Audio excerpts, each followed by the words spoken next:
Simon Voss. I'm from the RWTH Aachen in Germany and recently funded the startup Battery and would like to talk to you about research industry collaboration and what we can do in order to accelerate e-mobility innovation. So, RWTH Aachen is a lot on engineering and working on bridging the gap from research all the way to industrial adoption. And eLab, the entity that I was leading for many years, is the facility that allows us to do practical work together with industry to research and innovate on components of the electric drivetrain. And just recently, I funded Battery that supports the innovation by disseminating information that is important to know for industry and research how we can actually foster innovation on those components, but also spinning beyond, meaning also looking at points like infrastructure, etc.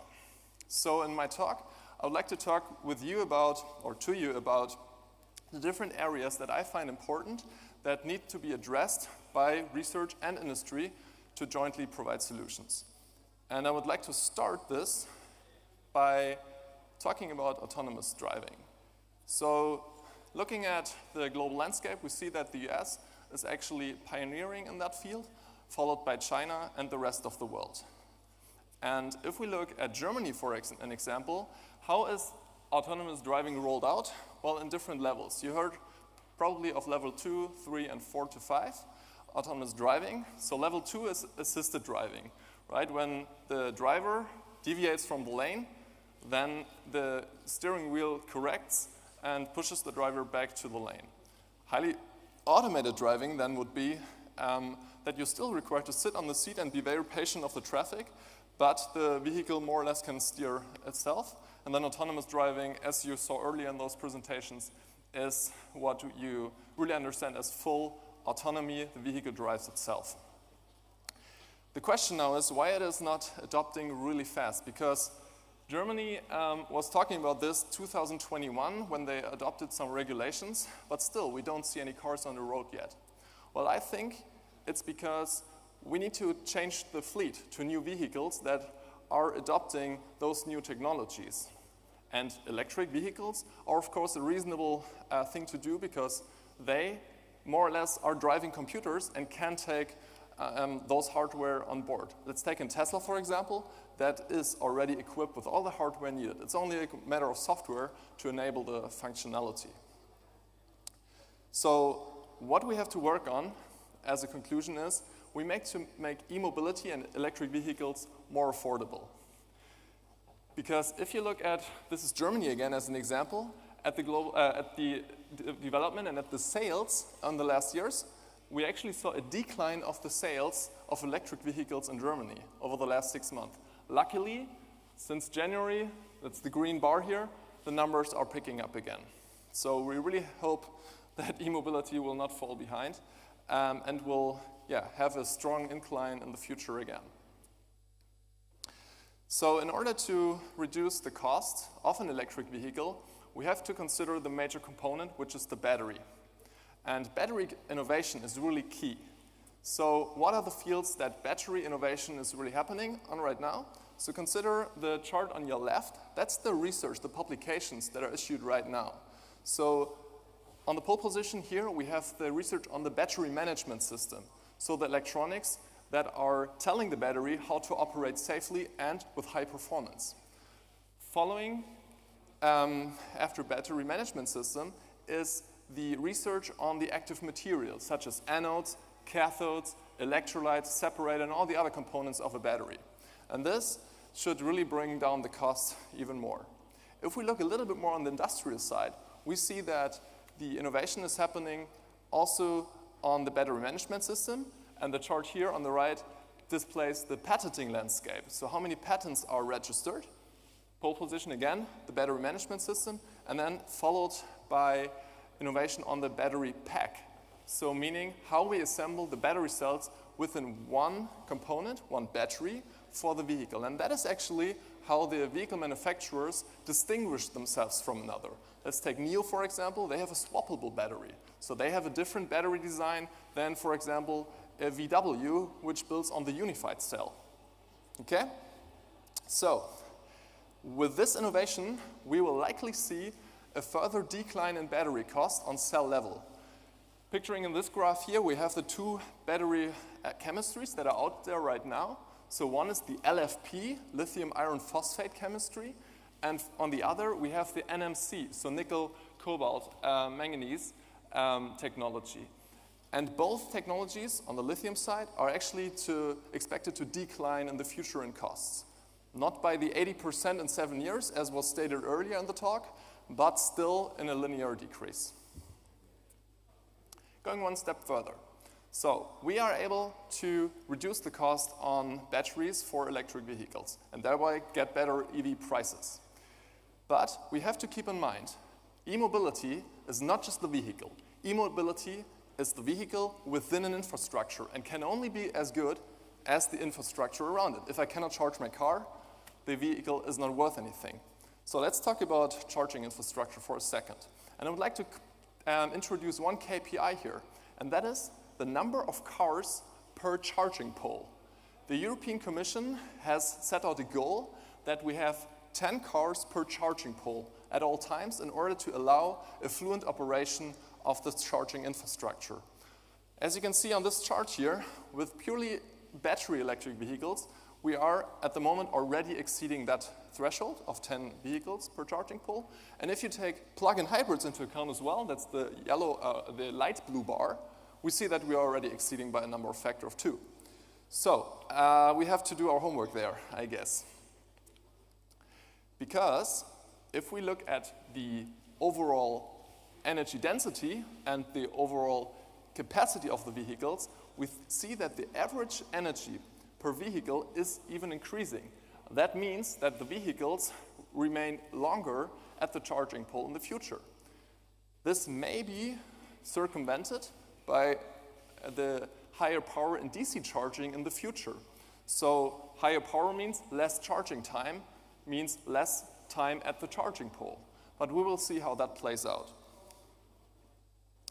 And if you want to harness the whole potential of e-mobility, you have to understand, and I'm citing my colleague Jan Fegener of RWTH here, that an electric vehicle is a battery on wheels. So what do I mean with that? Well, the electric vehicle does not only provide the function as a moving object, moving people, not cars, as my previous talk told us, but also has functionality beyond that. Look at the dark blue bar here.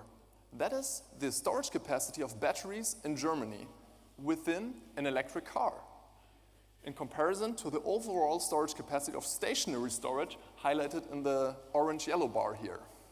So the batteries in cars make up a much bigger portion of the pie than the stationary storage, providing another use case, and that is grid operation. So let's take 2 or 3 modes actually into consideration. The first one is smart charging, so one directional, meaning I charge at times when it's optimal, when the wind blows hard or when the sun shines. So that's what is called smart charging, one directional. What I also can do is 2 directional. So I consider my vehicle not just as a power consumption device, but also as a generator. So at times when the grid needs more energy, I can use my battery and feed in energy into the grid. While this is, from a technological point of view, possible already, the regulatory framework is not there yet, hindering our technological innovation. The outlook of this is quite positive. So you could imagine that having bidirectional charging will provide a second income stream for vehicle owners of, the numbers are varying there, but about 600 euros per year, per vehicle. So it can be a viable business case in the future. But again, progress is slow and cumbersome, and my colleague Christopher Hecht of the e-mobility house in Munich in Germany provided an overview of what the status there actually is. And you can see Germany here as an example, we're in progress. Only the US on my left-hand side, so your right-hand side, has viable options available in all sectors. So the message here is that innovation is happening, right? We saw battery innovation on the chemistries, battery pack design. We saw solutions on the infrastructure, but still, we don't see EVs rolling around everywhere right now, correct? So I was going on a quest on finding out what is actually the underlying issue of the missing velocity, the missing acceleration in the field, creating really impact on fast innovation. So I sat down with dozens, if the presenter works, yeah, with dozens and dozens of executives of the leading companies in e-mobility and was talking to them. So how do you do innovation and what are you missing? And the underlying message was that, or my takeaway actually, was that there's so much competence out there in the field, but what is really missing is the connections, the looking of left and right and really understanding who is doing what and whom, and that's circling back to the dialogue and collaboration goal of this conference, who's doing what and whom should I talk to? And this is where I thought I want to do something and to support the pipeline coming from research to industry, because I think the governmental regulations and incentives are there. The financial support from the investors, as Steve in his opening introduction this morning also talked about. Everything is set. We just have to figure out how to connect, to collaborate in order to push innovation. Sounds quite easy, right? Well, there's one missing puzzle piece, and that's the technical nature of innovation. So consider this chart here. On the left-hand side, you see the invention, and on the right-hand side, you see the market expansion. And what you see in this chart here is the risk versus uncertainty. And what you see here is that the risk an entrepreneur has to take is quite small in the beginning. Like lab work is not that expensive, but as soon as you scale up your technology, you enter the piloting phase and you have to use more expensive equipment. So an innovation barrier arises. And our work at eLab was actually to help companies to push through this innovation barrier by means of practical testing and iterating. And once you have passed this barrier, you're ready to go into the market and the risk is decreasing again.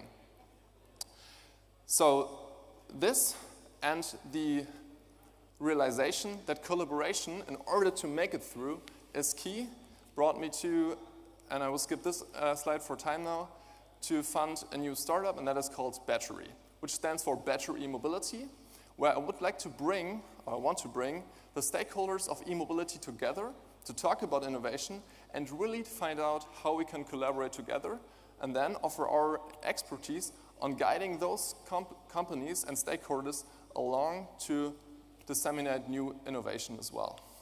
And the first project that we are delivering is the Battery Expedition, where we take the podcast studio that you saw earlier and bring it into an electric vehicle and make an expedition with that vehicle to all the different stakeholders, potentially around the world, to showcase how innovation is actually happening so that everyone really understands in depth in a podcast setting, in detail, what do we need to do in order to accelerate e-mobility innovation.